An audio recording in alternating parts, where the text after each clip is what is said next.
what is the impact, no, of the Six Sigma training? Actually, a lot, no. I'm also handling the QMS department that is also include the safety and the environment. The QA/QC is also under my function, no. So given the concept of Six Sigma reinforces, no, the continuous improvement and streamlining, no. If you really wanted to improve efficiency, service delivery, and most importantly, the financial impact, no? So using the Six Sigma, I use the approach of DMAIC, no? The define, measure, analyze, improve, and control, no?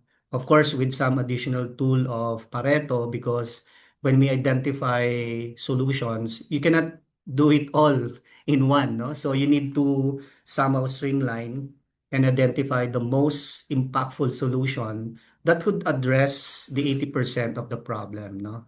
And I also use the value streamlining, no, to identify some number of hours spent and those key personnel that been involved. So given this Six Sigma principle, no, so we able to improve the turnaround time, no. And I also computed the man hour, which is the most financial impact, no, in addressing the man hour and then the service efficiency and avoid the delays. Now,